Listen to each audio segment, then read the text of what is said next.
আসসালামু আলাইকুম। আশা করছি সবাই ভালো আছেন। আমরাও আলহামদুলিল্লাহ ভালো আছি। তো এই যে সকাল সকাল চলে আসলাম রান্নাঘরে। এখন আজকে বানাবো পরোটা।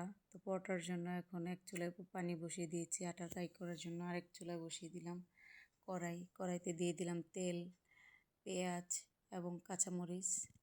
দিয়ে দিব সামান্য লবণ। তারপর একটু লাল হয়ে আসলে আলুর কুলি দিয়ে দিব। তো আমাদের ভিডিও যদি আপনাদের ভালো লাগে তো আমাদেরকে লাইক, কমেন্ট, সাবস্ক্রাইব করতে ভুলবেন না। আমাদের ভিডিও সবার আগে পেতে আমাদের চ্যানেলে সাবস্ক্রাইব করে দিবেন, তাহলে আপনারা সবার আগে আমাদের ভিডিও পাবেন। এখন আলু ভাজি করে নিব এবং ওই সাইডে আমি পানি বসিয়েছি। পানিতে আটাগুলি কাই করে নেব। যতটুকু লাগে পরিমাণ এতটুকু আমি নিয়ে নিলাম।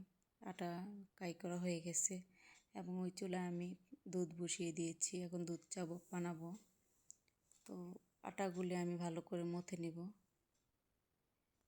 ভালো করে মথে নিয়ে তারপর পরোটা বানাবো।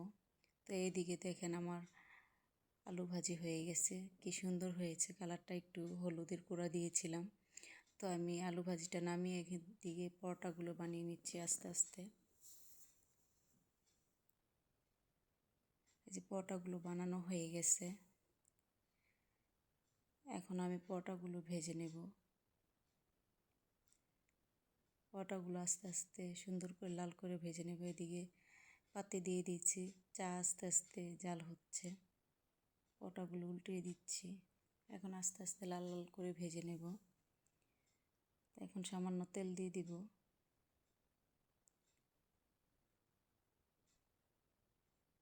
দেখেন কি সুন্দর পরোটাটা লাল লাল হয়েছে এবং আরেক পাশে তেল দিয়ে দিব সামান্য।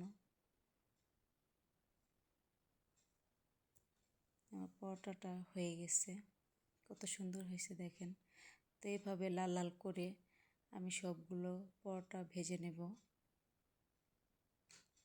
এই যে আমি সবগুলো পরোটা ভেজে ছাদে চলে এসেছি। ছাদে একটু একটু রোদ আছে, তাই ছাদে চলে আসছি। শীতের দিন ছাদে বসে এবং রোদে বসে নাস্তা করতে ভালোই লাগে। তো আমি কলা এবং পরোটা, আলু ভাজি, সিদ্ধ ডিম এবং দুধ চা নিয়ে নিছি। এখন আমরা সবাই নাস্তা করে নেব। তো এই যে আমার ছেলেটা খাবে, একবার বলতেছে চা দিয়ে খাবে, একবার বলতেছে ভাজি দিয়ে খাবে। তো আমার ছেলের জন্য সবাই দোয়া করবেন। তো সবাই ভালো থাকবেন, সুস্থ থাকবেন, আমাদের সাথে থাকবেন, আমাদের জন্য দোয়া করবেন। সবাই আমার ছেলেটার জন্য দোয়া করবেন। আল্লাহ হাফেজ।